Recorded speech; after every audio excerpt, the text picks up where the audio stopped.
Hey, hello. Welcome to episode number 76 of the People We Love podcast. I am Adam Choi. What's up? If you're new here, what I do is interview people from all walks of life, often comedians and other artists about their lives and careers.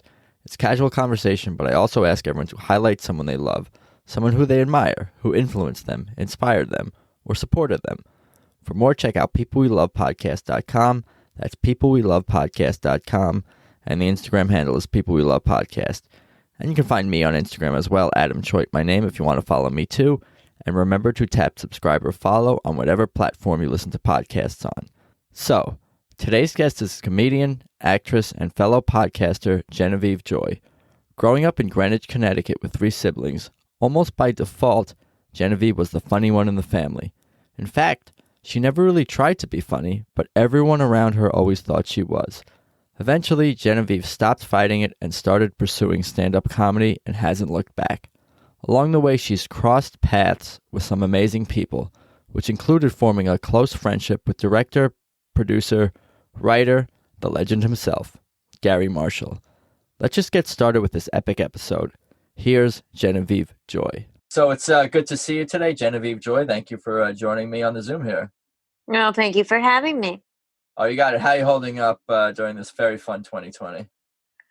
Oh, it's the best. To be honest, 2020, up until about Easter, I was loving the pandemic. And then at one point I was like, okay, I'm ready for this to be done now. In fact, I think it was like my second Zoom show when I was over it. I did when the first thing happened and it was like, everybody just like go to your room and stay there until Mother Nature says come out. I was all right with it. I was like, this is awesome. I don't have to work. I don't have to see anyone. I'm gonna read. I'm gonna do yoga in my underwear. Like I was having a grand time. And then I did a comedy show on Zoom and I was like, that was more fun than I thought it would be.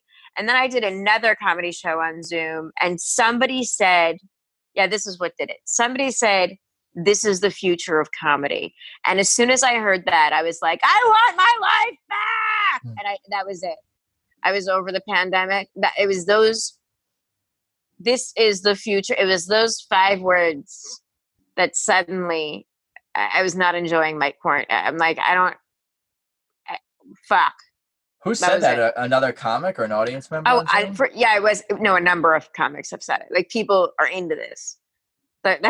They're like, this is it. Yeah, this is the future of and I was like, this is not the future of no. Like, right? I don't think I think hopefully there will be live shows and more live stand-up again, but I think it's definitely forced people to think at least more creatively in terms of putting online content. That I'll grant you, but the future of stand-up comedy is online? I don't think so. No. I mean, and the funny thing is, you know how weird now, I mean, you don't because you're not a comic, but like how weird it is to perform comedy on a Zoom show where everybody's muted. So like you're looking in the little boxes and it looks like this. Yeah. Like people, I mean, you can't You're making see weird facial expressions right now, yeah? Yeah, I'm making weird facial expressions. I'm like, I don't know if this guy is choking or laughing or thinking about something else. Or like, watching Looney Tunes on another screen. Like, I just have no idea if my communication is landing. And it's, that I record comedy and that's like very hard, but that's a separate thing. You're watching people react, but you're also not. Yeah. And also like the first one, I mean, it was like, oh, whatever. I mean, we're trying to stay connected, creative, but it was not a show. It was like 12 comics just jerking off for each other. There's other websites for that. Right. Yeah. I know. Right. But then the second one, there was like audience, and that depressed me because I'm like, who the fuck's watching that? Like, is the bar for entertainment is so low. It's right. So low. So, I'm not, that kind of wrecked it. Yeah, it's funny. And then go on. Well, and then when they started to open things a little bit, it became very hard to like, okay, so where's the line? So I'm still not supposed to be going out, but I can. Like, I could go to a bar right now but I'm still supposed to shelter in place, but I should support live businesses, but I'm putting the world at risk. So which is it? It's a very confusing time. It is. And then, I was saying I went to a restaurant and we had to wear a mask in order to walk through the doorway, but it was outside. And we went down like the boardwalk kind of, and we're not near the tables, but we had to wear the mask to be escorted to the table, I guess because we're with the host. But then they sit us down. Then the waiter comes and we're at the table and we ditch the mask. And the waiter is, a foot away from me while he's writing down my stuff. So we're worried about the hostess's health, but not the waiter's, I guess. And I don't feel safer. I just feel inconvenienced and confused. Yeah. So that's how I am where I am now. Like in the very beginning, it was everybody get in your house. And that was sort of like exciting almost because it was like, ooh, what's next? Ooh, I'm going to build a fort. I'm going to make marshmallows on the stove and talk to people on Zoom and read books and things. And, it was like a thing that we were doing. But now I don't know what we're doing. Yeah. I'm still cooking marshmallows on the stove, by the way. Oh, yeah, me too. Yeah, fuck yeah. That's never going away. But, yeah, I find May and June to just be almost worse than March and April because I just don't know what to do. I don't know what I'm supposed to be doing. Everyone's going crazy in one form or another, and there's a lot going on between that and the unrest. Hopefully things get better on all counts. I don't know. Yeah, I hope so. I don't know if it could get much worse. I mean, although, it can always get worse. Yes, it can. That we learned that, right? I mean, it was like pandemic, there's killer bees, and they're like, oh, I wonder if it could get any worse. Oh, we found out it can. Yeah. So I'm praying for us all, and I'm not even super religious, but I'll be praying for us all. Why don't we get into your life, and you can tell me all about it? Why don't we start from birth and leaving the hospital and the drive home, and you could tell me if you remember anything about that. All right. Well, or shortly thereafter is good too. Yeah, no, I mean, I remember, I do have memories. It's mostly hearsay. And by hearsay, I mean, my mom and dad and all that good stuff. That works too. I was born at Roosevelt Hospital in New York City. My mom and dad lived they lived on the Upper West Side. And that's where I was born. And so yeah, that was March 23rd. And I came home. And the story, I'm making it, I'm really dragging out the not interesting parts. Probably in a cab because we were in Manhattan after all. And then when I was very little, I was baby number 4. So they wanted to get out of Manhattan. So we moved out to Connecticut. When did that happen? Family. When did you move? Oh, I don't remember New York. So I was like a year old. Yeah. Yeah. We moved to Connecticut to a little town called Greenwich, which is where I grew up. It's very nice. It was very picturesque. I've heard of it. You've heard of Greenwich? I have. All right. So what do you know? I heard that there's that people make a decent living. The people who live there. Yeah. All right. So here, if anybody's seen the movie Stepford Wives, Greenwich is the town that is Stepford. Like that's the town they're parodying in that movie. And it's not 100% inaccurate. It's not. It's a very beautiful, very, very preppy, a lot of money. And the thing about the money, people ask me about this all the time. And it's weird because I didn't know, I never thought of me or my friends or anybody as rich. Because it was standard, everybody I knew went to private school. Everybody I knew had multiple cars. Everybody I knew went to Europe and fancy summer camps. And it wasn't until I got out into the rest of the world that I realized that's not everybody. Yeah. It's a weird day. I wonder if you grew up in New York City, you would have maybe thought differently because I don't know, it's such a melting pot of people from all different. It is, but I mean, like we lived Maybe, but I don't know because my sisters. I mean, we lived in the Dakota. They went to private school, so my circle would have been the same as it was in Greenwich, most likely, if I had been in New Did you York. say that you lived in the Dakota? We did, yeah. Yeah, well, I know. Of course, that's where John and Yoko lived, right? Yeah, and Yoko was a friend of my mother's, and she was there the night that John was killed. Wow.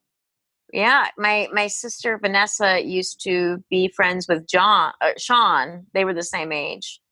So, yeah. I want to hang out with don't. Sean Lennon. You want to hang out with Sean Lennon? I've never hung out with Sean Lennon. I don't know. My sister used to when they were kids, but, so that's, and it's so funny because I feel like it's almost like to talk about growing up as a rich kid, but it kind of I can't really leave it out because a big part of my journey as going into comedy and everything is blowing through my trust fund and finding out one morning that I am completely out of money. And so that happened when I got to LA, actually. So I was living, I after school, I lived in New York. That was when I started comedy.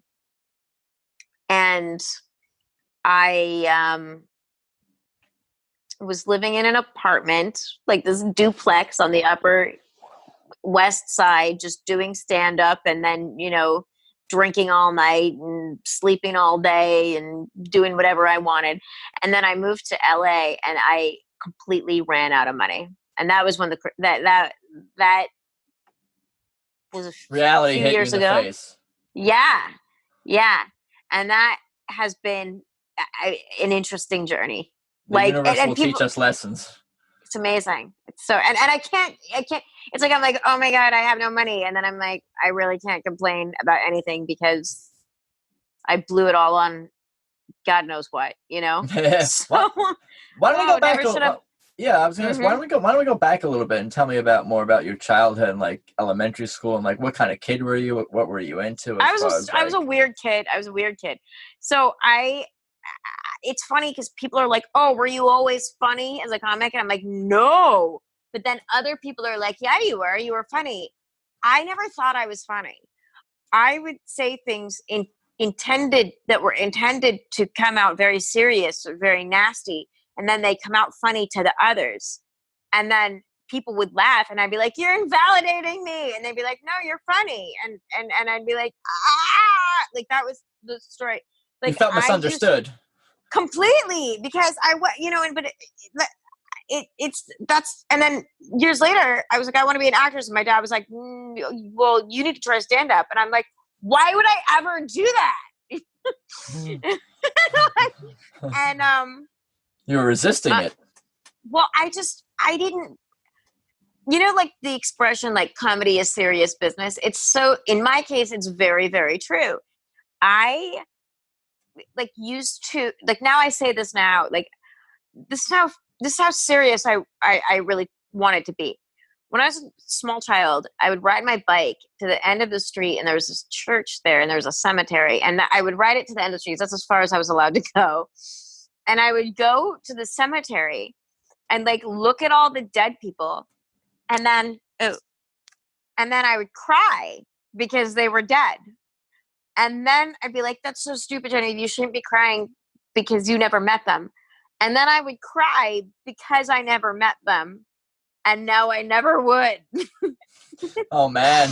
And then I'd pull out my journal and write sad letters to all of these people about how sad I am that I never met them. And poems. And to everybody in the fucking graveyard. Now, how old were you at this time? Yeah, young. That's weird, right? That's super weird. And I don't mean that in a negative way per se. No, but I've never heard anything like that. No, it's fucking strange. But if you walked through the graveyard and you saw some 8-year-old with her freaking bike, with the streamers, just sitting there and crying, and you were like, why are you crying, child? And you'll be like, because I never met this man that died in 1801. You might laugh, Yeah. Because that's absurd. The type of thing. Yeah, that's the type of thing. Yeah, I would look at a house and be like, I've never lived in that house and I never will. and then cry for the house that I never had. Like I was weird, like really hypersensitive, really hypersensitive. Well, that's almost like some like what do they call it? Like FOMO to the max, fear of To the missing back, out or to an and absurd like level. I didn't think I didn't have like the stuff that other people thought was funny. Like I thought that more God, this is so funny how I was saying to you before, like how I always date Jews. That kind of intellectual wit I always really liked. Like early comedy, the comedy that I saw early. Like I really liked the first stand-up special I ever saw was actually Howie Mandel on TV. And I liked him. I liked Billy Crystal. Like as a child, I liked that kind of brainy comedy. I When didn't you were like like how old? young. You're 6, 7, 8 years old. Old enough to be conscious, but you understood all the jokes, or just enough of it to some of them went over my head. But a lot of it was, a lot of it was universal enough. Sometimes you like something, but you don't even fully understand it, but true. you like it. That's absolutely true. That's very true. But I always liked kind of like intellectual humor. And it wasn't until years later that I appreciated slapstick humor. Because as a child, I was so serious that I was like the Three Stooges, I couldn't get into it because I'd be like, he looks like he's going to get hurt. Things like that. Now I can, I mean, not now, but like as a comedian, I revisited a lot of that like slapstick stuff that I was never into. And I'm like, oh, this kind of physical comedy and that is brilliant. Right. But I was so in my head that I couldn't even appreciate that as a kid because I was like, what if he died? That's not funny. Like all of it. I was like, it's not the stuff where anything that was even slightly mean, I didn't think it was funny at all. I was so sensitive. What about, I was going to ask, what about, when you say, you were like misunderstood or people thought you were being funny when you weren't trying to be funny, was that adults who interpret it that way or kids or both? Because sometimes kids will just say things and they're just being kids and adults will think it's hilarious, but were kids and adults reacting to you that way? Yeah. Yeah. Everybody thought I was hilarious and I didn't know what their problem was. Honestly, like even as a, like I was never a class clown. Like I was never the type of person that was like jokey joke for attention. I was never trying as a kid. Now I try because now I, do it professionally. That's interesting. But, and adults, they always, all the people that were adults that knew me as little, all my teachers, they're like, oh my God, you were hilarious. You were such a riot. And I'm like,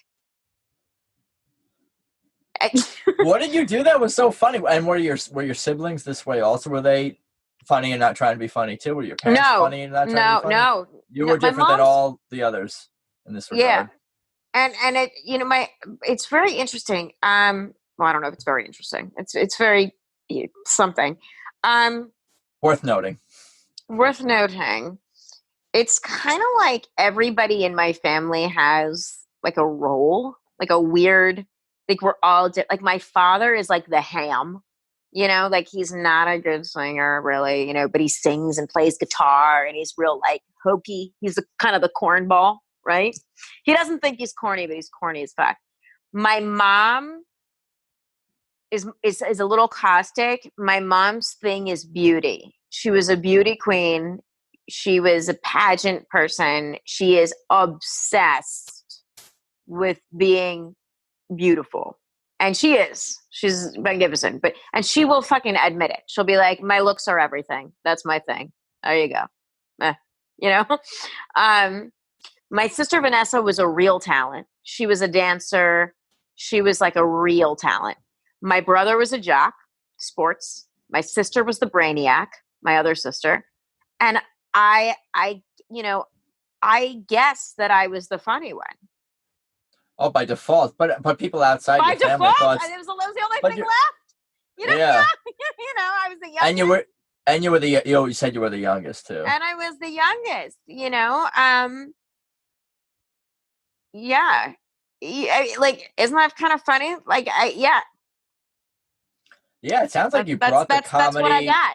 out into the world, I guess, without even knowing it, just by falling into this role within your own family, perhaps. Honestly, yeah, I have very few skills. I'm good at parallel parking, which is nobody expects.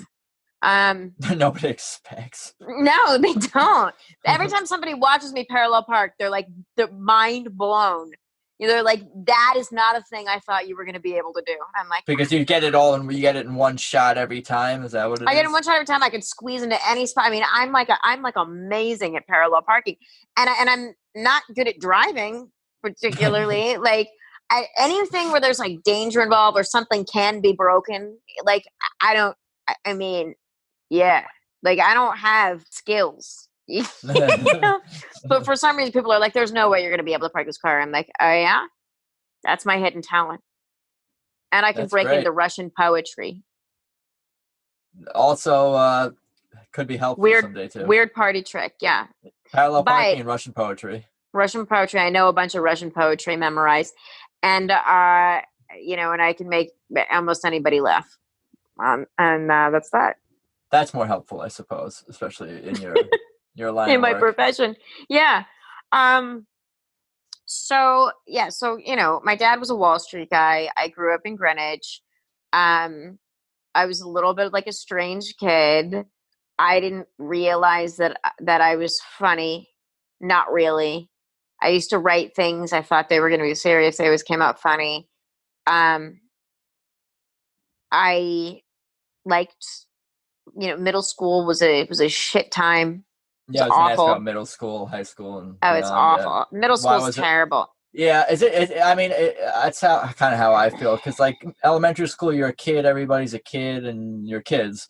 But high school, you're kind of adults, and you can kind of have like a real conversation. You're kind of treated more as like, and know who your friends are a little bit more in high school because you're a little bit more developed. I think. Yeah, you're kind of in puberty or past it, but when you're like in the early puberty or in the middle, that middle time. Oh, and my niece, she's 14, she's 8th grade. This year, she was queen bee and she got dethroned. Like somehow in September, like the cool girls started hanging out and not including her. And it's brutal. I mean, it's just brutal. It's like I was visiting and she's like, she had me alone. And she was like, Mommy was like asking me what my plans were for the weekend. And I just didn't know how to tell her I don't have plans. Well, like, and it's just like, oh my God, your stupid fucking sad life. But you know what? It's proportional, right? Like that's her world. That's what I was going to say. Yeah. School is it's an insular world, and you feel like that's the only thing that exists. Yeah. She doesn't know. She knows how many people does she know? She knows 30 girls, and that's it. Like, and it's hard. And to be like, all your friends just decided they don't like you anymore. And at that age, there is no reason. But there is no reason. It's like it's not logical. No, it's not. And I think I've been on both sides of it, and it wasn't logical. Yeah, we've all been on both sides of it. Yep. It never feels right, on either side. But it's kind of like, I don't know, maybe one day one girl said she didn't like your skirt, and then the rest of the year, no one wants to be your friend. Like, there's no rhyme or reason to it. Like, it's insane, And all I could say to her is like, all I can tell you is it's going to get better. Like you think this is like the end of the world, and 3 years from now, nobody's going to give a shit about anything that went down. Like probably not. No, I was an idiot. Oh my God. When I was in middle school, no. I had a couple friends, and then they got an opportunity to hang out with more popular girls. And then I was like, not interesting anymore. The boys didn't like me. I was like 14 and looked 9, so I wasn't even on their radar. And then the girls wanted to hang out with they wanted to hang out with people that boys were interested in, because then there were going to be boys there. And like, I wasn't bringing any boys. So no one, they weren't coming around for me. So I was kind of useless. It's tough. It's tough because like Yeah. you have nowhere to go when you're 14, 15, 13, and maybe 16, 17. But even in high school, it's hard Yeah, to you have nowhere to go. You have nowhere to go. You don't have anything to offer either, because it's not like you've developed any skills that people are going to care about. Like when you're an adult, you're kind of respected for what you do. But when you're that age, you don't do anything. You're just there. You're in school. You're on the same level as everybody. Like nobody gives a fuck that you're really good at piano. As an adult, they would be. They'd respect you for it. You know, not that I was good at piano. I played, but I was lousy. But you know what I'm saying? Yeah. Like, no, I feel it. I understand. It's like the only thing that matters is like some people would be like, yeah, but did it, like, people would be like, well, you had an awesome house. Like, didn't people want to hang out with you because you were rich? And I'm like, everybody was rich. That wasn't collateral. Like I couldn't leverage that, you know, like I couldn't leverage that. And anyway, that'd be an awful reason to have friends anyway. Like that, I'm kind of glad everybody was rich, because it would be horrible to find out that that's why I had friends. But other than that, like, I wasn't gonna, again, like, nobody was gonna get a boyfriend because I was invited. No one's gonna show up for me. So what else did I offer? Nothing. When I was, 14. What kind of stuff were you watching on TV when you were like Dawson's Creek? I was Dawson's Creek. Just Dawson's Creek? Well, that was a big one. Dawson's Creek was a big one. For sure. What else was popular? I think you weren't into comedy at that point so much yet. I mean, a little. No, I mean, I liked comedy as much as an expert. I mean, we watched Friends. Friends was on TV. Yeah. In the middle. Mm-hmm. When did Friends start? I think I was in lower school when Friends started. Friends was on in the 90s and ended, I think, in the early 2000s.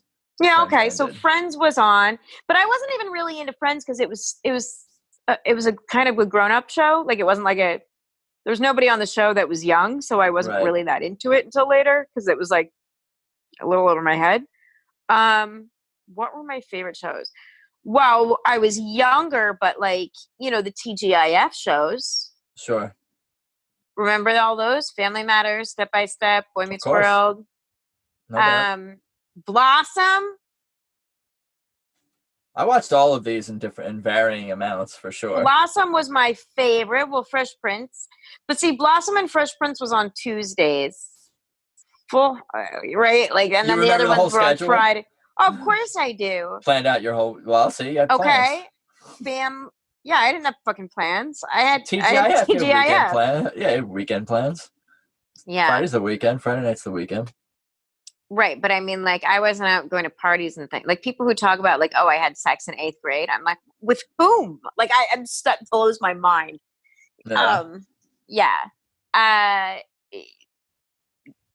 liked all those sitcoms. I was into all those shows. Party of Five. Yeah. Do you remember that? I do. I've never really watched it, but I know of the show, of course. I liked it. What about high school? What about high school? What was that like? Was it bad? It must have been a little better. High school was wonderful.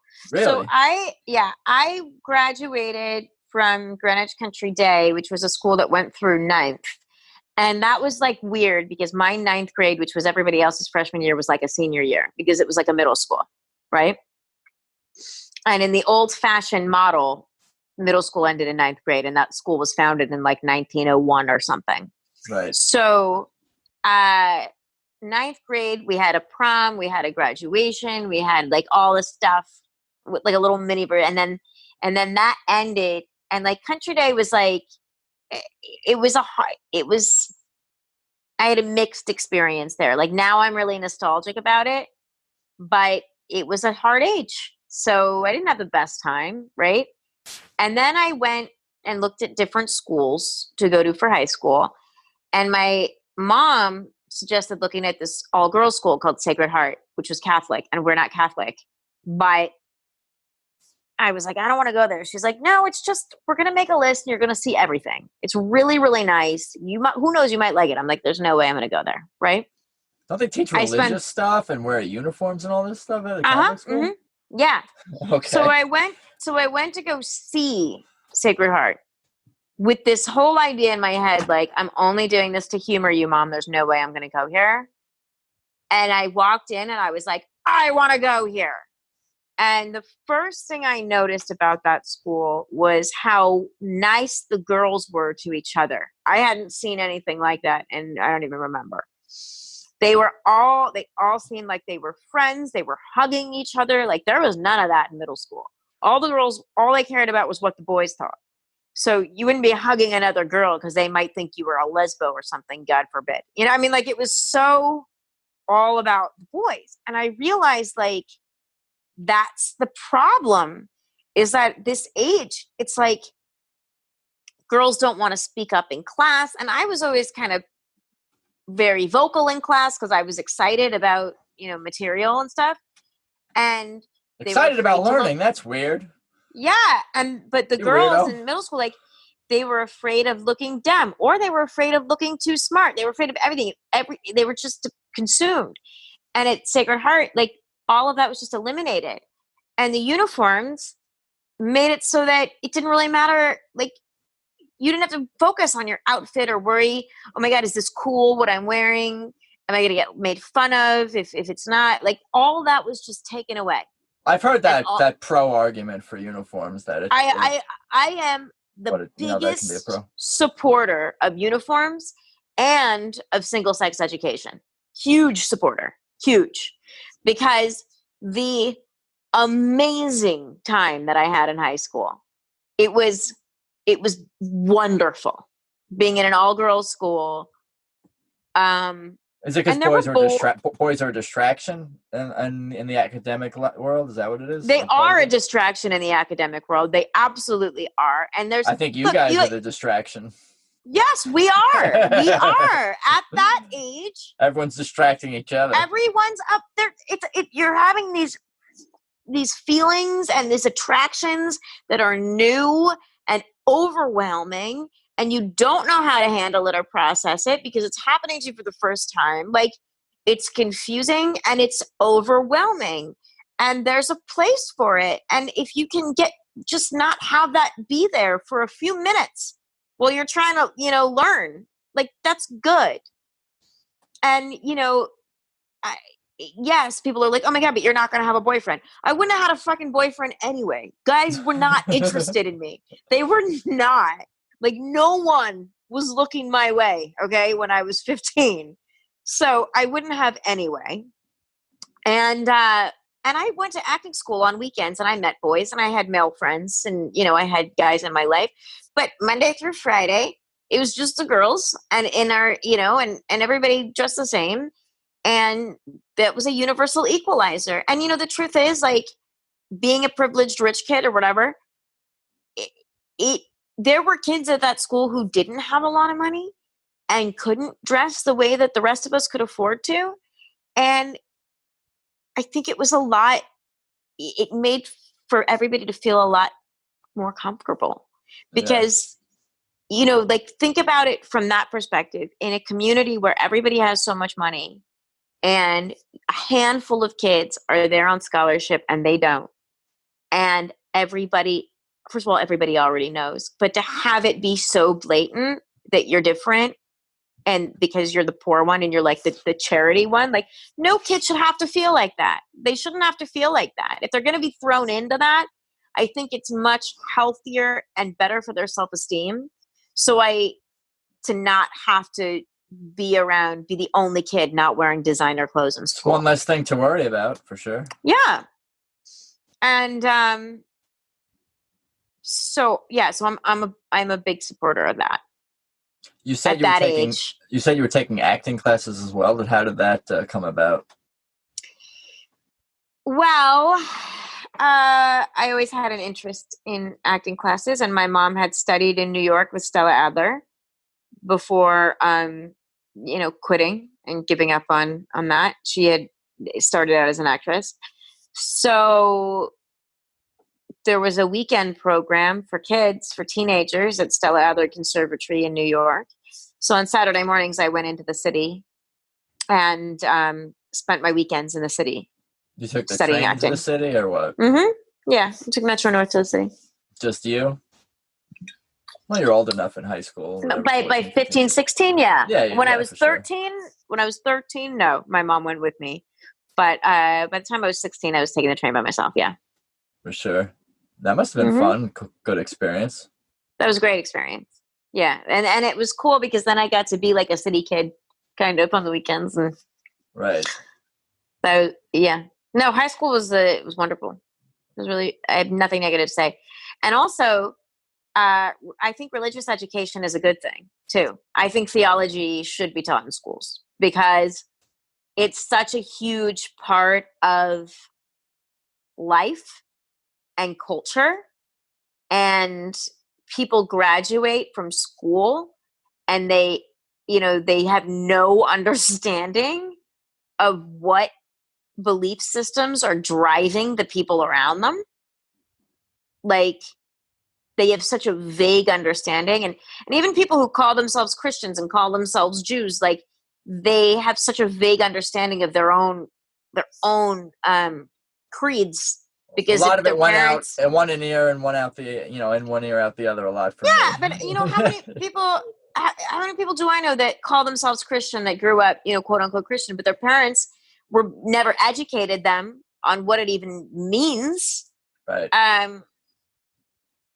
So they're calling themselves something and identifying as something that they don't even understand. And Jews even more so, because that's not just a creed, that's a whole culture. Right. That's a culture. And there's a lot to learn about being Jew, like a lot.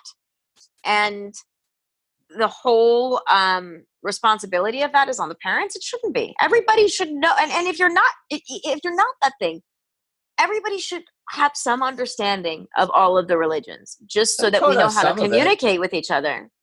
We had that 1 week in high school where we talked about religion. Yeah, like one unit, right, in social studies, like where you do world religion. We had a sixth class, and the school was Catholic, so the first year we had to do a year just on catechism. But then the second 2 years were, I think, we did the catechism, and then the next year I did world religions, and then the next year I did a class called Faith and Reason, which was philosophy.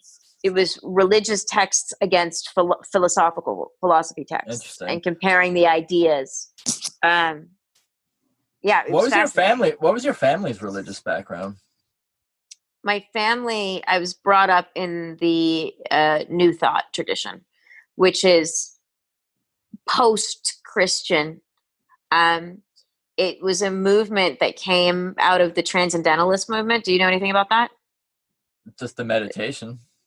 Well, no, not transcendental meditation, but so there were some guys, Ralph Waldo Emerson, you know him.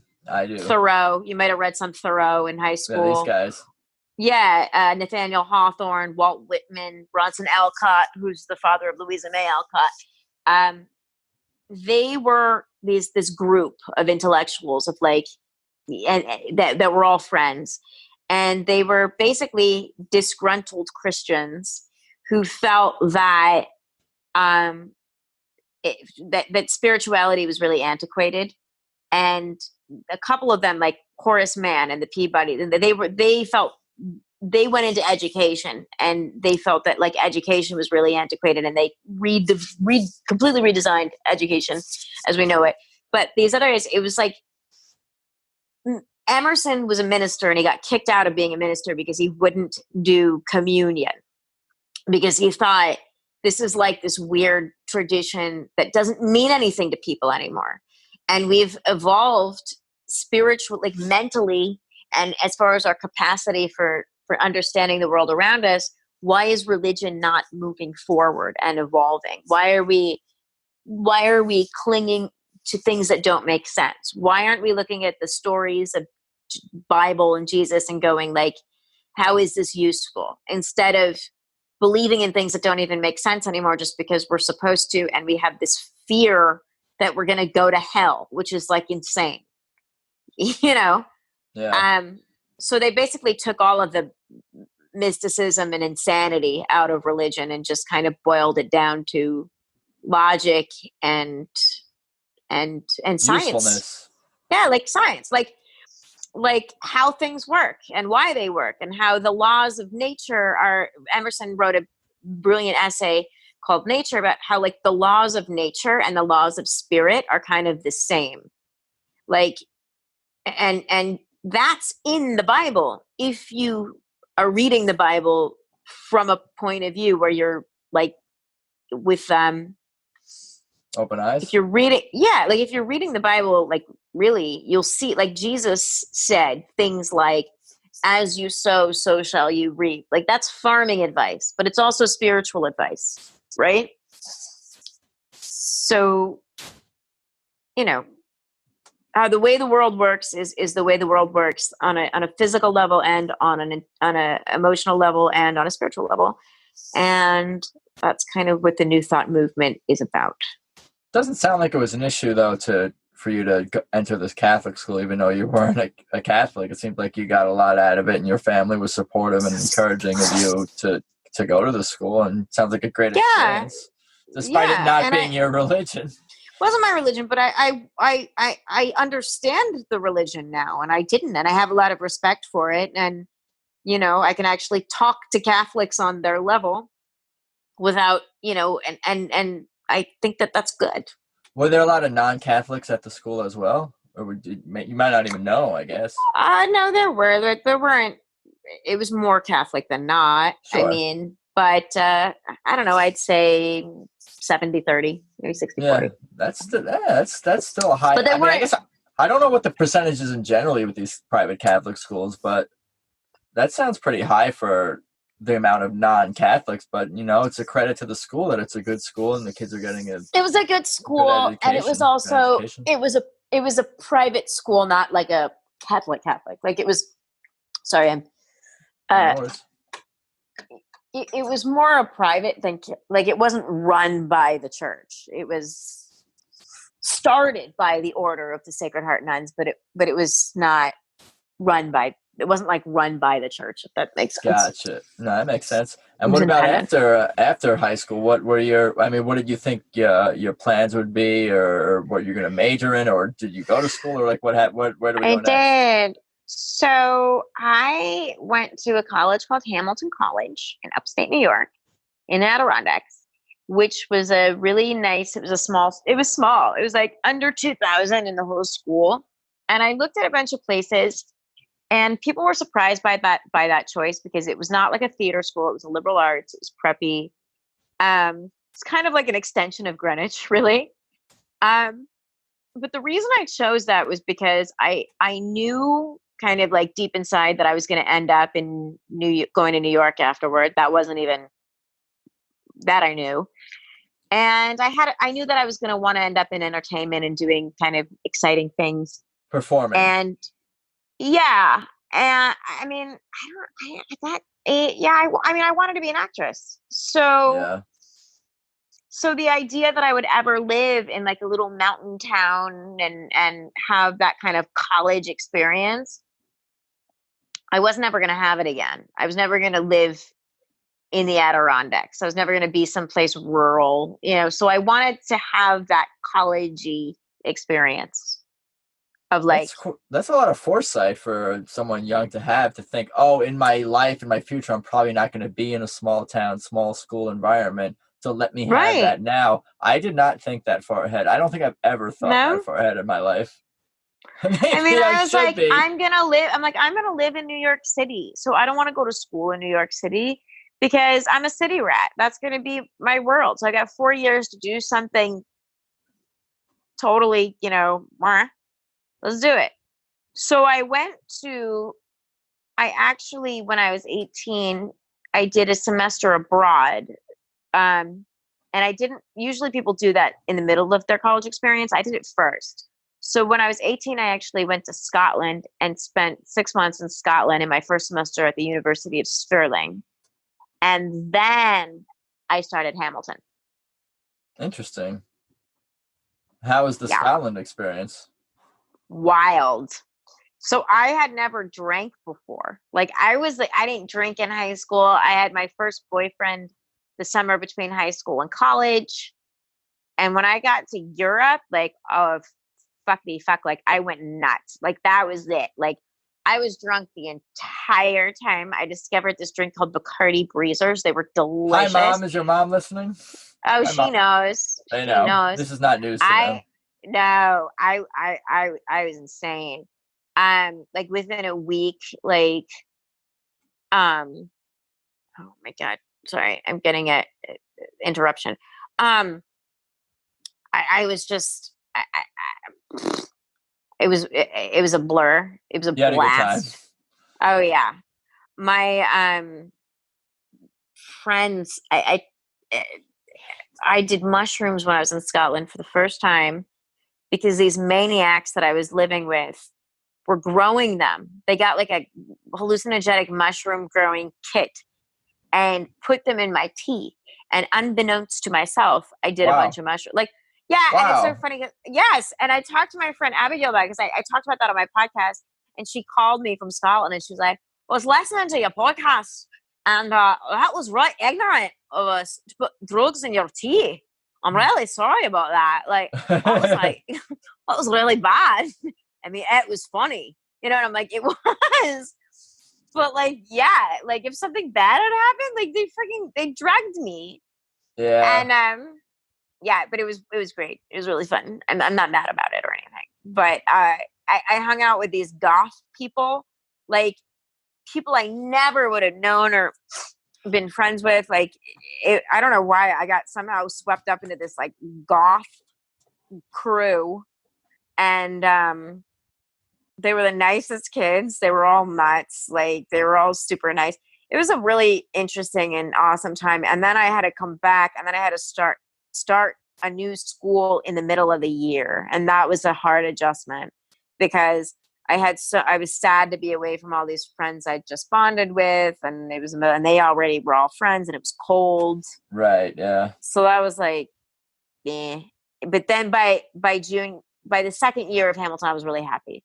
So like the hardest part was my first semester there. It was a weird time to jump in, but then it was fine. Yeah, that's kind of how I felt about college. I didn't go to Scotland, but I remember first semester freshman year, not that it was bad, but it was definitely like an adjustment, getting settled. But then like where did you go? Syracuse. Oh, so then you know what I'm talking about because I was at Hamilton. What about bad weather in the winter? Is Upstate that what New we're York, talking yeah. about? Yeah, Central New York. Yeah, Central New York. Yep. Yeah, but yeah, so second semester freshman year, that was kind of like where friend groups start to form, and you're comfortable and you know where everything is by now, and it's kind of like a home at that point. Like, yeah. I think I was homesick for one night, the first day of college, right. And that's it. The first day, and that's it. The first night. Day. Yep, and that's it. So you didn't study acting at college, you said. They didn't even have a... They had it, but I didn't do it. I studied. I was supposed to take I was going to take a theater class, and I overslept. Well, actually, in Scotland, I had taken a bunch of philosophy, which I had really loved and gotten into because of high school, because I took that class, theology and philosophy. And then I was like, I definitely know I want to do philosophy. And I suppose I'll do philosophy and theater. I overslept and didn't get into the drama class. So I was like, oh, what's still available? And there was one spot in a Russian studies literature class. And I was like, oh, well, like they're reading like Chekhov and stuff. That's sort of semi like what I'm interested in. So I took it. I ended up falling in love with the Russian studies department and becoming a Russian double major. Wow. Do you speak fluent Russian or something like that? No, but I studied it. I mean, I understand the language. I can read it slowly with a dictionary. Yeah. And but the literature and the culture and all that and the history, that's kind of and I can speak Russian a little bit. But I mean, if I spent time there, like it would I'd learn it quickly probably because because I understand like how it works, right? But no, I don't speak fluent Russian. I mean, it's also been a little while. Sounds like you're good at accents just from the Scottish accent. I'm guessing you're good at the Russian. Has the accents helped you with your acting jobs, career, and whatnot? The ability to. I mean, they help me with my impressions. You know, my people laugh really hard at them, but like they help me with. Yeah, not roles, just you're being funny. Yeah, my stand-up for sure. Being able to do impressions of different people. Yeah, I haven't really used my accents much in acting, to be honest. Although, like, unless it's a specific role, like why would you? Yeah, like I moved to LA because I wanted to be a serious actress.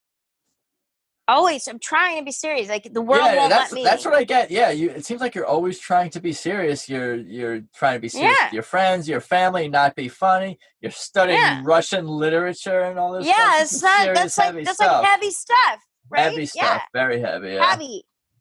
And then I was in New York, so I wanted to. I moved. I graduated college, and the first thing I did was like get a job, and it was I went to a headhunter because I needed like a job, and then they hired me. Like they wanted me to be one of them. So I was like, oh, okay. So I did this for a little while. And like I didn't hate it, but I kind of like like some kind of like temp agency or something. What is that? A headhunter? Well, yeah, but for permanent. Like it's an agency that helps place people in jobs. Okay. Yeah. But like for real jobs. So like they do temp and they hired you. Yeah, I went to one to be like, hey, I need a job. I don't know where to start. I just graduated school. They talked to me a little while. Here's what I'm good at, I think. And then they were like, we want you to work for us. And I was like, that's hilarious. That's great. Yeah. So I didn't hate it, but I kind of like hated myself because it wasn't what I didn't want to be like a corporate person with a regular job. That's not what you wanted to do. Yeah. So I did it for a little while and there was nothing wrong with it, but it just wasn't like who I was trying to be. And I one day kind of came home and I was like, I don't want to be a spoke in the wheel of corporate America, you know? And my parents were like, oh, we were hoping this wasn't going to happen. And then I was like, I want to be an actress. And my dad was like, well, if you want to like go back to acting school and, you know, do that and start over and, you know, whatever, like, all right, but here's the deal. Like, I want you to try stand-up comedy. And I was like, why? You know? And he was like, because you're funny. And I was like, I'm not funny. And he was like, you're funny right now. I'm laughing. Like, I'm not going to because you'll just scream, but like, I want to. So that's funny. That's the funniest. I know. So my parents like kind of like pushed me into comedy. Usually it's the opposite. It's usually the opposite with every single person I've talked to. Yes, even the parents who have been like supportive of like the kid in comedy, and some parents even like the kid's comedy. Yeah, but it's never their idea. No, it's never been their idea. No parent that I've talked to, or no guest that I've talked to, comedian has told me my parents like pushed comedy on me. Even parents that were comedians. Some of the parents were comedians or actors in entertainment. Did not push the kid to do it. I know. So I did it, and that was that. I mean, there was like no looking back. Like the first time I held a microphone, it was like, oh, this is the thing. This is the thing that fits. This is. Did your dad say "told you so"? No, I mean, I think like initially he was like excited about it, but you know, people who haven't really worked in this industry, and my dad did a little when he was a kid, I think that they lose touch of like how hard it is. Oh, I'm sure. You know, so he was kind of like, well, why aren't, like, there was a little bit of like if I'd have a bad show, it'd be like, how, you know, like all the things that are totally normal. I don't think my dad pushed me into comedy with full understanding of what it really was. He didn't understand that everyone bombs and everyone bombs. That everyone bombs. That sometimes, sometimes it takes years. Like just the world of it, the like the personality. Like I think there's a lot that he didn't really understand, which he does now. You know, no, but I don't think they were unhappy I don't know what they are. I don't know. I don't ask them. I don't want their. I don't What want the about answer. what about? So you were living in New York City after graduating college. You were working for this sort of this agency, and No, I that's when quit. you quit. That's right. You Yeah. quit. So you started doing comedy in New York City at open mics or something. Do you remember the first time you ever did stand up? Yeah, I did a workshop that it was like the first 4 weeks and then the fifth week is a show. I did like one of those. Gotcha. And then the fifth week was like a show. And then the next show that I did, I was supposed to be on this show at Broadway Comedy Club. And this guy, Eric, who ran the show, he fucking hates this story so much because it really makes him sound like a dick. But he's a friend now, but he really was a dick. I got to the show and he's like, oh, yeah. I overbooked. So we don't have space for you. Like, he bumped me when I got there. And I was like heartbroken. You know what I mean? I'm like, what? Right? I'm like, but I'm here and like I have friends and like they're coming. And he was like, Tell you what, if you walk down to Joe Franklin's comedy club, which by the way was not a comedy club at all. It was a room in the back of a Charlie O's with like a fucking like a plastic sheet that had bricks printed on it. Right? He says, walk down there. There's a guy named Danny LaBelle. He'll put you on the show. I'll text him and tell him that, ask him to squeeze you in. I'm like, but what if my friends come? He's like, I'll tell them, where you are. I'm like, okay. So I went and I did this show and I met this guy, Danny, who tells me, pulls me aside after the show. And he's like, you got something, kid, like that kind of thing. Right. Now I'm like 22 and he's like. This is your first time ever doing stand-up? Second time, because I had done the workshop thing, right? Yeah. Yeah, so it's like my second show. So yeah, first time really, like real content. He's like, I think you got some kid, like that kind of speed. I'm like 20 years old. This guy's like 23. But in my mind, he's an older comic, like he's someone because everyone is more experienced than you at that point. Everyone is somebody for all I know, right? And I'm like, wow, and then he's like, I have a radio show, which really was not a radio show. Actually, it was the very first ever podcast, the first comedy podcast. Wow. Before podcasting was a thing. But at the time, it wasn't that impressive because that wasn't a thing, podcasting. But he had one, and it was at a radio station at the college, college. So it was a radio show technically, but it had like a 1 block radius, like not even like it played like in the building, right? Yeah. But they called it radio. And this kid was 23. He was still in college. He kept not graduating and taking like 1 credit a year for as long as he could so he could keep access to that radio room. He was like 28 before he graduated when they finally made him because they caught on to what he was doing.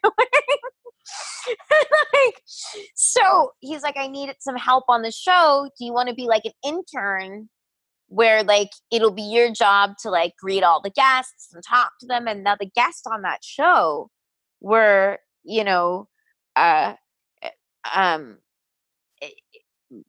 Mark Maron, Pat Cooper, that's awesome. Wow. George Carlin, the biggest, everybody who came through New York to headline stopped at Comical Radio and did a spot there. So I met everybody. Like, wow. Everybody who came through was there. Like Joe Coy, like wasn't famous yet. He was one of the guests. Mark Maron wasn't that big of a deal yet. He was there a bunch. Dave Attell was there like a number of times. I mean, like all of these, Patrice O'Neill before he died, he was a jerk. I didn't like him at all. And it's not nice because he died and stuff, but I did not like him at all. But like all these, everybody. So, and then the people on the show, the Comical Radio show, like we would do shows together on the weekends. So I was thrown into this group where I was performing alongside fairly experienced comics. So I kind of had to get good quickly. That makes sense? Yeah. Did that just force you to write and go to more open mics to to get better? Is It that forced, what? yeah, it forced me to work harder and to really pay attention. But I mean, I also got the advantage of, because we were press, because I worked on this non-radio show. Like, I don't know how we did this, but he finagled it. Like, people really thought we were something. I was press. So I got into Gotham and Comics and Caroline's and wherever the big headliners were for the weekends for free.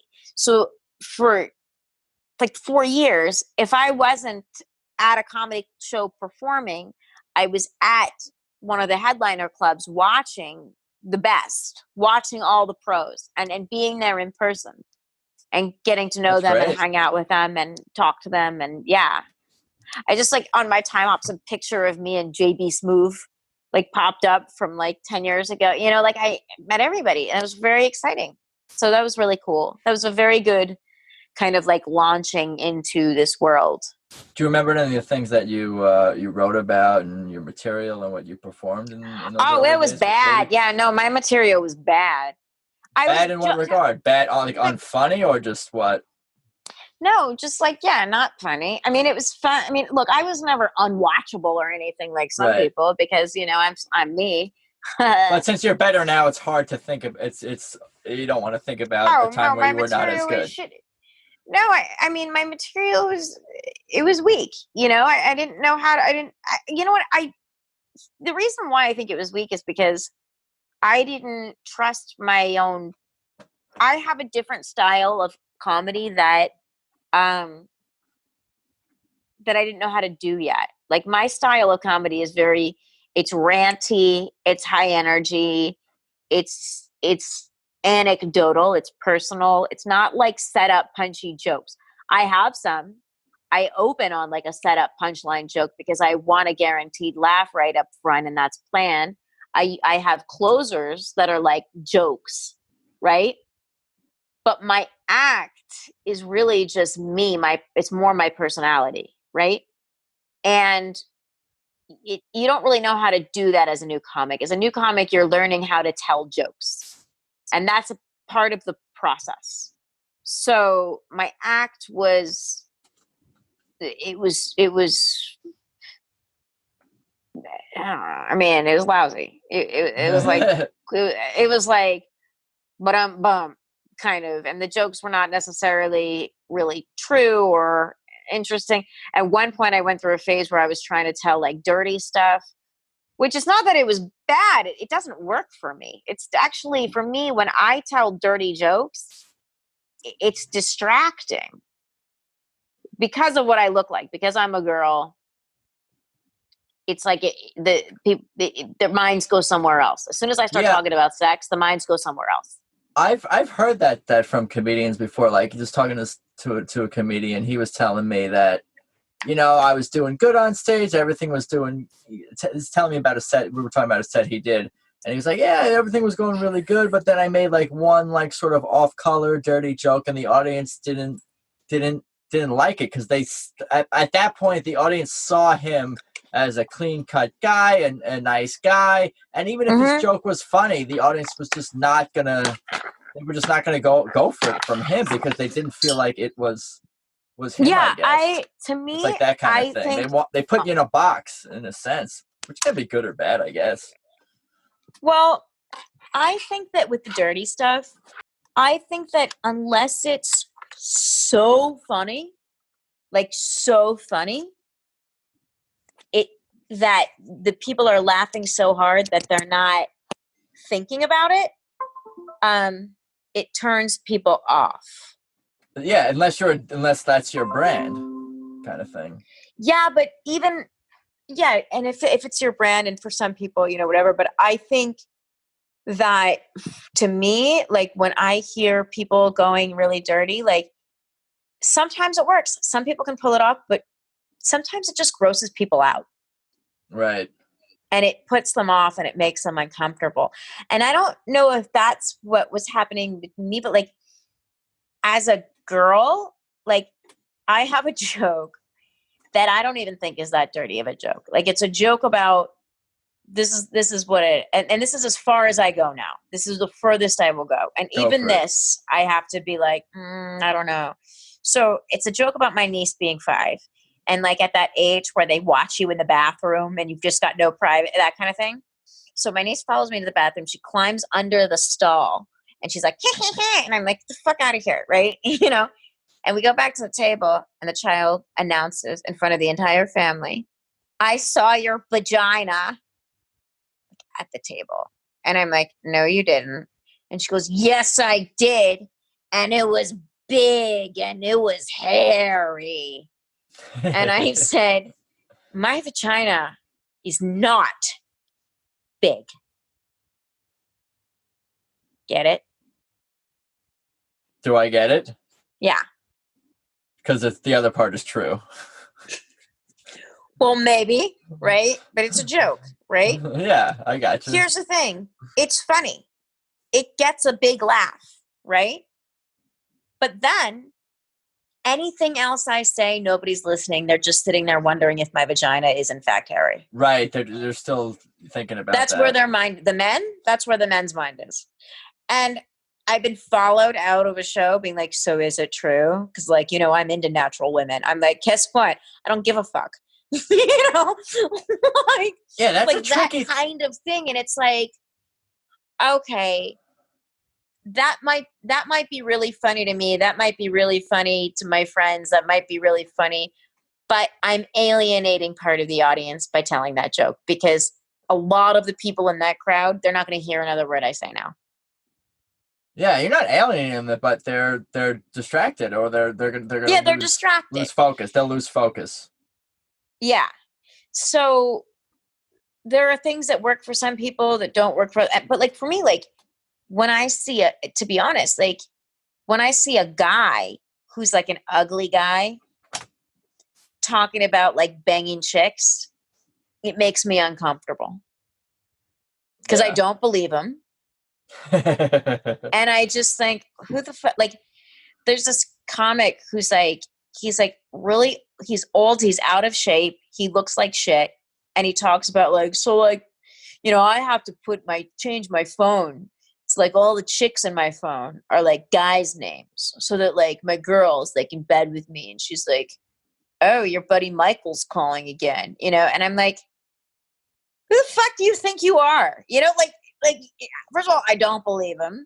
And second of all, it's like, I'm like, who the fuck, this delusional, like he really thinks that he's like, that the world buys that he's some kind of Casanova. Now I'm distracted because I'm appalled, So like, there are so many things like that you learn as you go.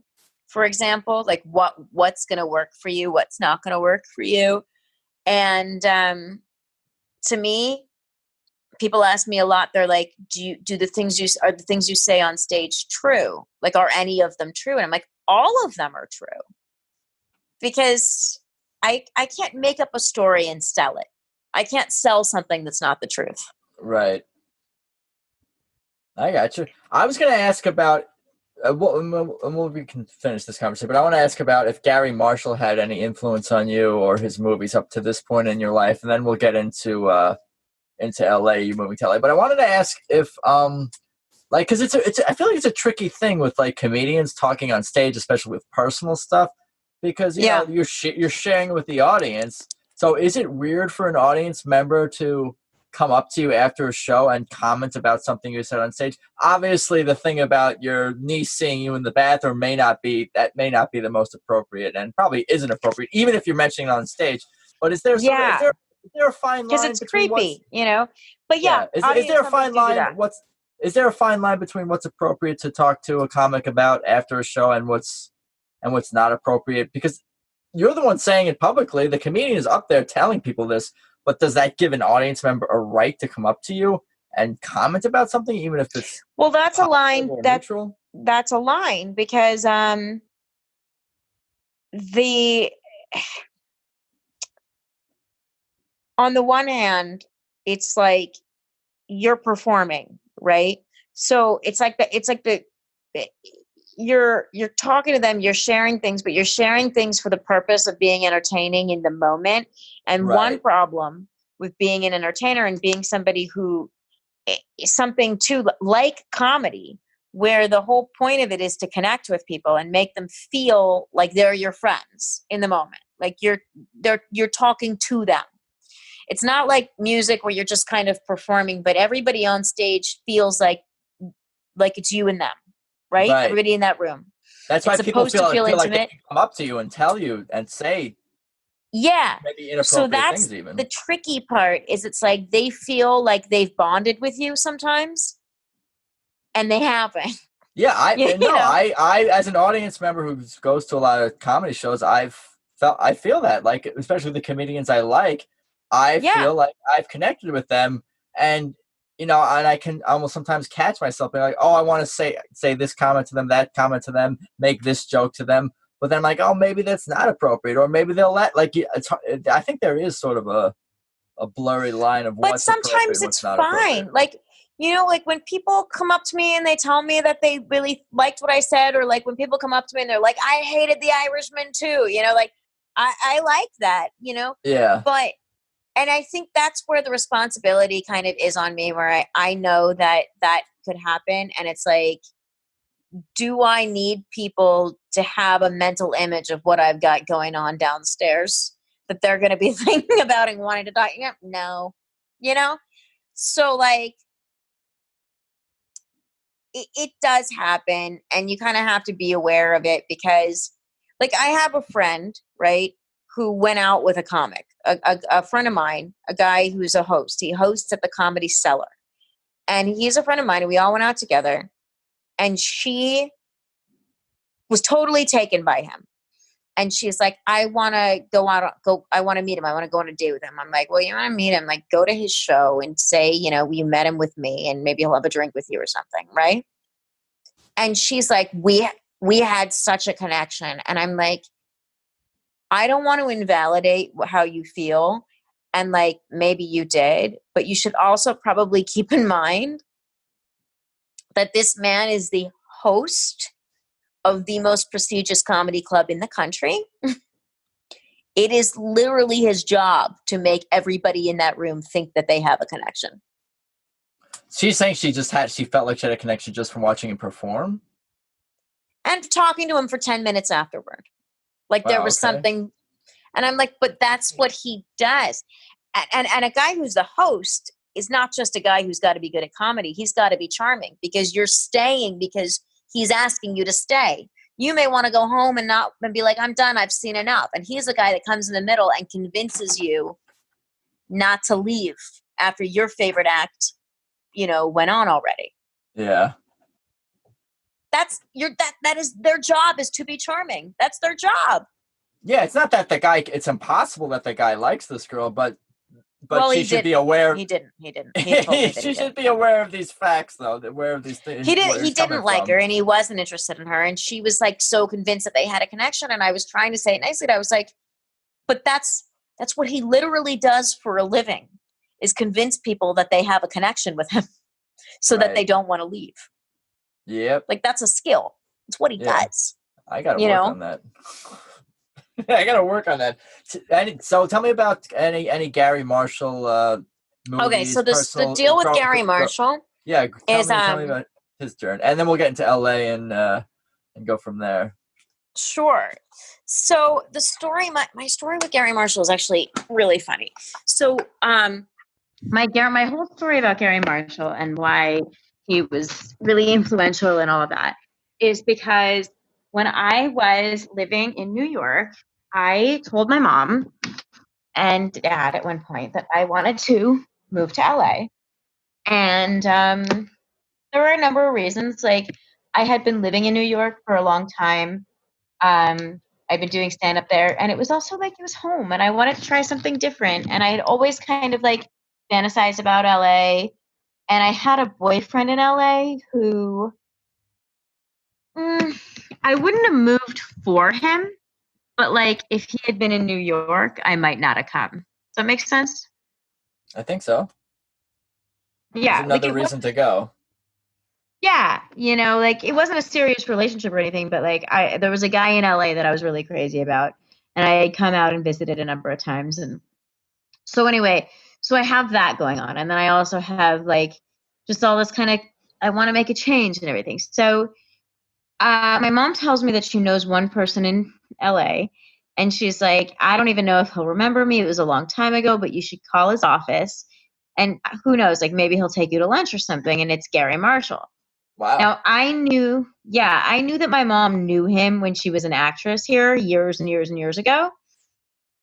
But I always thought she kind of exaggerated the friendship to sound cool because I never heard of him and it was never like part of my life. So she gives me a number and I call and I leave a message and I'm like, hey, my mom is Kathleen. This message is for Mr. Marshall. I don't know if you know who she is. Call me, don't call me, bye. Like this really weird, awkward message. Yeah. And like 20 minutes later, I get a phone call. Hello, this is Garry Marshall, right? And I'm like, oh, I'm so glad it's not Garry Marshall from Poughkeepsie because that guy keeps calling and I was going to hang up. Like I didn't know he was from California, right? So he's like, oh, Kathy has a kid and she's funny. Who knew? So we start talking on the phone and then he has to go. And he's like, I have so much more to talk to you about. I'll call you back. I'm like, he's not going to call me back. He calls me back. We talked on the phone every day for 6 months. Whoa. I know. And became like best friends. Like, well, in my mind, I'm like, we're going to be best friends. He's like, what have I agreed to? I'm like, it's going to get so much worse, Gary, because I don't know anybody in LA. So I show up and he's like, my theater, I have a theater. We're doing a play. You come, you read. I'm like, okay. So I told my parents that Garry Marshall gave me a job, which was a total lie. He gave me an audition. So I show up in California because I wanted them to like give me money to move, right? So I show up in LA. I audition for the play. And then they're like, okay, all the men go home. You stay. They say we're going to audition like another group, but like with me, like of other, like it was, they said, I mean, later they said it was very clear that I was going to play the part. Anyway, they're like, you people go home. So I had like an hour and I had nowhere to do. And I hadn't actually met him yet. But his office was right across from the theater. So I walked over to his office and I said, hey. And he's like, hello. And I'm going to his office. He's got, he's reading something. And I said, do you want to hang out? And he's like, hang out? I don't know if they told you. I'm very big in my field. I have things to do. And I'm like, but I'm bored. Oh, man. And he's like, Heather, that's his assistant. And she's like, yes. And he goes, what am I supposed to do today? And she tells him, and he's like, and he kind of covers the phone. He's like, I hate this guy. Only person I hate more is his fucking wife. What do you want to do? I'm like, can we go to lunch? He's like, done. And he's like, tell them I'm still at the dentist. I'm very old. There's health problems. I can't cut. Like he was so funny like that. So we ended up going to lunch, and then I came back and had my rest of my audition, and then I booked the part.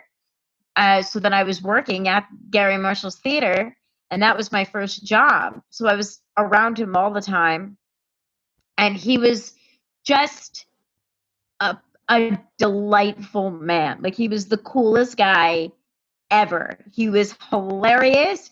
He was so, and I learned so much from him. Like I learned so much about charm from him. Like I was saying to my mom, because she is dating a guy that she doesn't like that much, right? And she's like, he texts me pictures of his food. And I'm like, why the fuck does this man think I want to see his food? Like it's not interesting. Like maybe I should just tell him it's not interesting. And I was like, no, you want to know what I learned from Garry? Like, don't criticize the other person. Even if she goes, but he's wrong and he's weird and he should know that it's weird. I'm like, he doesn't need to know that it's weird. What you should do is say, make something up. Be like, I don't like to see pictures of people's food because I know that it's totally normal and everybody does it and, whatever. But like my ex-mother-in-law used to constantly talk about her food and ask me make it like it's your own weird thing. Like it's just triggering. Like, because one of Gary's things was he would say, I put everything on myself. Yeah, he makes it his own fault. And I started kind of employing that in my life. Like, if I go to a restaurant and my order is wrong, like, I would never say, I said I wanted a cheeseburger and you brought me a hot dog. I'll be like, oh my God, I made such a mistake. I must have said hot dog. And then they go, oh, and then they want to help you because they don't feel like you've just insulted them or made them feel bad. Right. I think that's an extreme example that you're giving, but I follow what you're saying. I must have said hot dog. Yeah. No, but little things like if they bring me my tea, but they don't bring me my milk. Now, I never fucking ask for tea and don't say I want a side of milk. That's literally never happened. But I will say to the waitress, I'm so sorry. I should have told you that I also wanted milk. Right. I won't go, you didn't bring, And one time a friend of mine was with me and she totally blew up my spot. Like, the girl comes over and I was like, oh, I must have forgotten to mention that I wanted a side of milk. And she's like, you mentioned it. And I'm like, what are you doing? I'm trying to be, Trying to be what? But that was like, trying to be gracious. I'm trying to be, right? Like, let them think you're dumb rather than let them think that they fucked up and right? They like you better. And ultimately, that's the key to a lot. Yeah, and you're going to get what you want eventually. Yeah, and you'll get it in a better way, And that was they won't spit in your milk. Right. And one of the things about Garry is like, he really didn't care about being right or everybody thinking he was the smartest, even though he was. He was the smartest and he was always right. But he didn't throw that in people's face. He let other people think that they were. Like, when my first day of rehearsals for I Ought to Be in Pictures, which was the play, it was a Neil Simon comedy. It was my first real acting job, major acting job, like major professional thing. I come into rehearsal and it's the reading, and Garry walks in there, the big Garry Marshall, and he's wearing red track pants, a red sweatshirt, a bandana, and like a red hat. He looks ridiculous. And everybody's kind of like, because he's Garry Marshall and he can kind of wear whatever he wants, right? And he looks at me and winks because red's my favorite color. So he intentionally looked like an idiot just to make me happy, To make you happy specifically, he wore red? It was all for me. He looks at me, he kind of winks, and then as we're leaving, he goes, did you notice? I'm like, yeah, I noticed. Everybody noticed. He goes, well, I don't care if people think I'm weird or I look like an idiot, as long as you know that I love you and you have some confidence.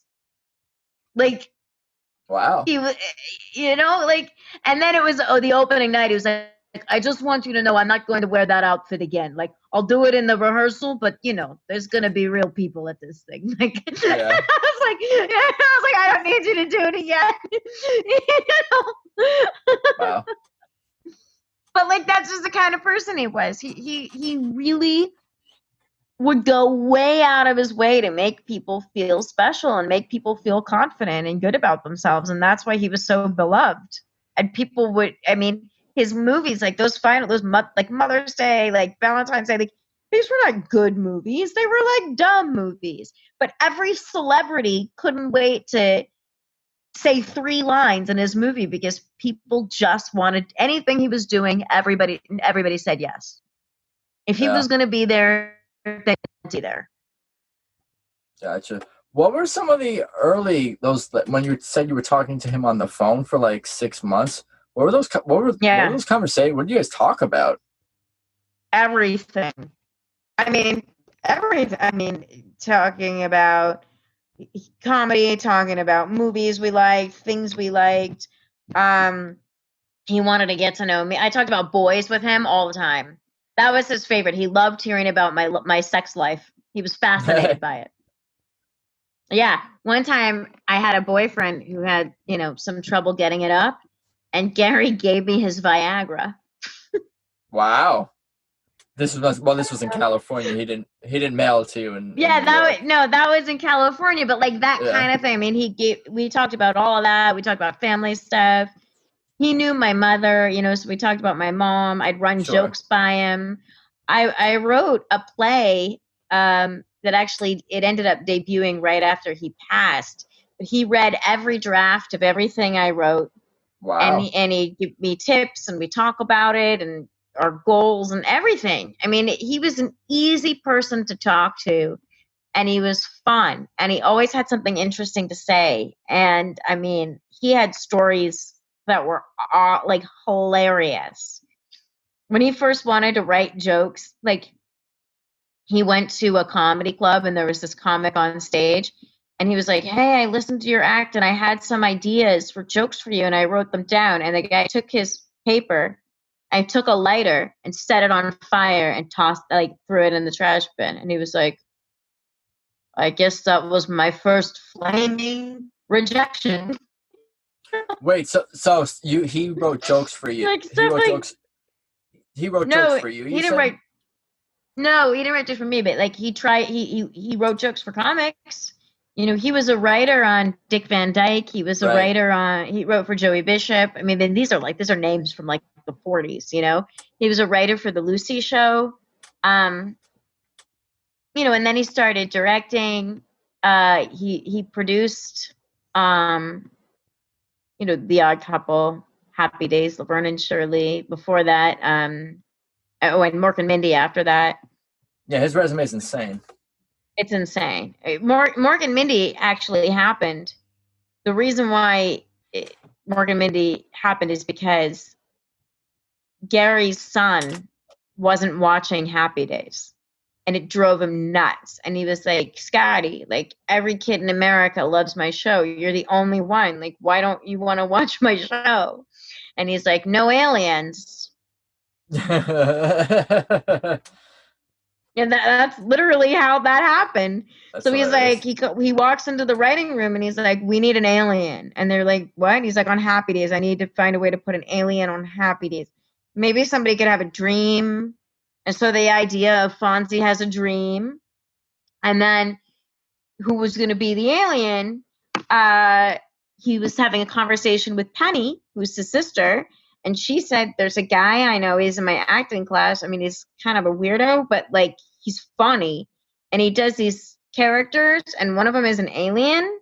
And he's like, "He does this in class." And she was like, "Well, actually, he does it on the street corner, and like sometimes we go watch him, and like he does this alien act on the street, and then he passes out a hat for tips." And Gary's like, "You want me to bring into my like office and like meet some weirdo like with a hat?" Right?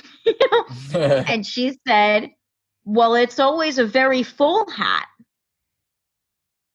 And the weirdo with the hat was Robin Williams. Of course, yeah. And that's how that happened. Like that's how Robin Williams became a star. It's pretty nuts. Yeah. Wow. That's awesome that you've had this relationship and interactions with him and worked with him and phone conversations and all that. I loved him. And so when he was doing Mother's Day, I came in, and this is my life, right? So I came in and I read for, the part.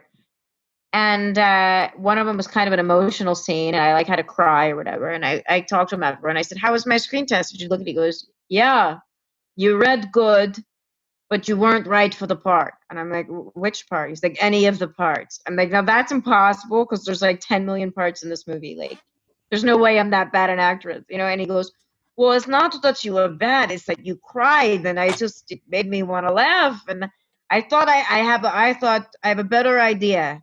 Comedy." And I'm like, "What?" He goes, "There's a scene in the movie where they're in a club, but I thought we could change it, make it a comedy club. And then there could be a comic on stage telling jokes. The comic could be you." And I'm like, "But I moved here to be a serious actress. Like, this is my first movie. And you just want me to be me?" He's like, "Yeah." So he wrote it in. He actually wrote in a scene so that I could be, and then he got John Lovitz to play the host. So I got to play myself with John Lovitz bringing me up on stage using my name and my jokes. Was it your real name in the movie? Yeah. Wow. That's awesome. Yeah. And so then, like, I went to the trailer and yeah, it's cute. And I went to the trailer and I'm saying John Lovitz is in there, and I was like, I'm Genevieve Joy. And he was like, oh, you one of those method types? You know, I'm like, no, that's who I am. He's like, no, I know that's the character. I've read the script. I'm like, no, I didn't get a name. Like, yeah. Like he thought I was introducing myself as like I am in character, like I'm doing a Nick Cage thing. Who's this inexperienced girl who's going by her character's name? Right. You know, like, another Daniel Day-Lewis wannabe. I'm like, he's like, just tell me your name, kid. I'm like, no, it's Genevieve. So, funny. You know, so I told him that I was telling John Lovitz, I was like, well, Garry wrote this part in for me because he literally, like, he won't let me do anything serious. He goes, well, why wouldn't you want to be funny? Funny is money, you know, looks fade, but the funny, unless you don't like money. I'm like, no, I like money. Good advice. Yeah, no, that was exciting. John Lovitz, he's a real weirdo. He had this dog, and the dog's name was Jerry Bruckheimer III, and he had him with him, and as the character, he carried the dog everywhere, and I was like, oh, so like the dog, like, so the character has like a support animal, like this. He played like this sleazy comedy club owner who carries around his little dog everywhere, and I was like, he was like, well, Jerry's my dog, and I was like, oh, so like is Jerry like so is he a support animal like in real life? And he's like, what do you mean? And I'm like, well, does he like have papers? And he goes, I have papers. I don't often need to show them. I don't think people look at me and doubt that I need emotional support. No, I guess they don't. You got his cadence down. Yeah, right. I know. He's funny. And then I saw him at the premiere. We hung out all day. Like, we were in the trailer together, and he was talking so about funny. You like, and John Lovitz. Me and John Lovitz, like they were combing his hair. The lady goes to put a comb, and he's like, ow, ow. Like, he was just goofing around. He was really funny. He was really cool. And then at the premiere, I was like, oh, hey. And he was like, and I was like, do you remember me? And he goes, no. And then he like walked away. I was like, that was weird. Yeah, he pretended he didn't know you, I guess, when there was. Yeah, or maybe he like really didn't, or maybe he like didn't recognize me outside the context of, like, I don't know. And like, meanwhile, people that like I didn't even meet were like, Genevieve, we saw, you know, and like the guy that I hung out with all day is like, I have no idea who you are. Why are you talking to me, you strange person? Weird. Maybe you didn't remember. Who knows? That was weird. But Garry was amazing. Yeah. Who knows? Like, maybe he just like does drugs, or like, I don't fucking know.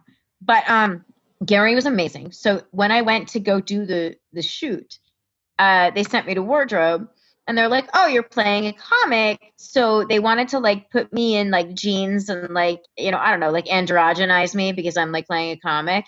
And they took pictures of me and their outfit ideas and sent them to Garry. And then I get this text from his assistant being like, Garry wants to see you in his trailer right now. So I'm like, okay.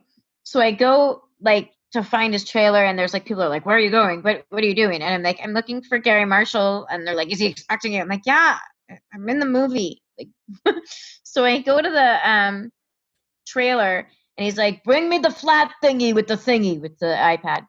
And he's like, what the fuck is this? And he looks at the outfit. I'm like, I don't know. Like, that's what wardrobe wanted. He's like, why would wardrobe want this? I'm like, because they were thinking like I'm a comic. He's like, but it's you. You're playing you. You don't fucking dress like this. And I'm like, no. And he's like, you like red. And I'm like, I do like red. He's like, do you have a red dress? And I'm like, yeah. He's like, why aren't you wearing that? That's what you wear. And I was like, okay. And then I had a second. He goes, you wear the one red dress, and then do you have a second one? Like, that could be your thing. And I'm like, I didn't think I was important enough to have a thing. And then he goes, he yells out the trailer. He's like, someone tell wardrobe, no one else can wear red. And I was like, you know, like he made such a big deal out of my tiny part, you know, but it was really cool. So Yeah, I had great it's like my stories. thing. I You know. must have been you must have been sad when he passed, I'm guessing. I was crushed. Yeah, it was devastating. I had seen him a few days before, and the thing is, he didn't tell me he was in the hospital. He was at the beach house and coming back, and he was at the hospital. He didn't want me to know or worry. Sure. You know, some people knew, a few people knew. I didn't know. And then I found out from someone else. I found out somebody sent me a message being like, really sorry about your friend. And I was like, what are you talking about? And well, here's something weird. So you know how, oh God, I'm about to sound so LA. So there's this theory that dead people, before they go off to wherever they're supposed to go, they hang around for a while. Have you heard this theory? Before they die, they hang out where they're like, what do you mean, like purgatory? After. No, like they die, they separate, their soul leaves their body, right? And then, you know, that which they are, whatever, they move on. They, whatever happens, we go to another plane of existence, or we disappear forever, or we, you know, be reincarnated. Whatever happens next, there's like there's like a little space of time where they're still kind of looming. Right? Gotcha. It's a theory. Anyway, I never really thought that much of it. So the night that he passed, I didn't want to deal with anything. I was at my mom's. I didn't want to talk to my mom. I really didn't want to like deal with somebody else crying. Like my mom had moved to LA. Like I needed to be alone. So I got in my car and I started like driving in circles. And this guy that I was dating at the time, who was my co-star of the play, called me and he was like, where are you? And I'm like, I'm just driving. And he was like, could you come to my house? Like, I just don't think you should be driving around in circles. And I was like, I'm fine. And he's like, well, it was really sweet. He's like, I have an audition tomorrow and I really was hoping you'd run lines with me. Because he just wanted me to come over and not be, you know, alone.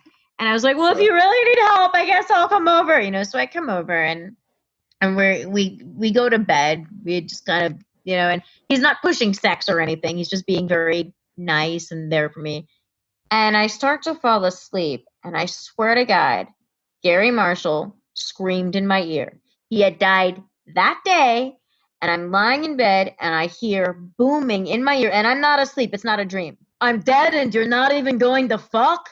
You should always fuck. Whoa. Yeah. And I'm like, oh, and I sit up and I'm like, Joe, wake up. I need you to have sex with me right now. Like right now. And he's like, what? I'm like, yeah, come on. And he's like, okay. And then I told him, you know, like a month later, I was like, remember like when I was like woke up in the night and I was like, I need you, and he was like, yeah.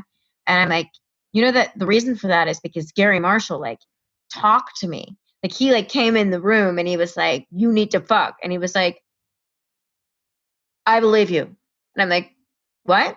He goes, I believe you. I'm like, that just fell out of your mouth very quickly. Like you're used to dealing with crazy women and that's just your stock response. And he was like, yeah.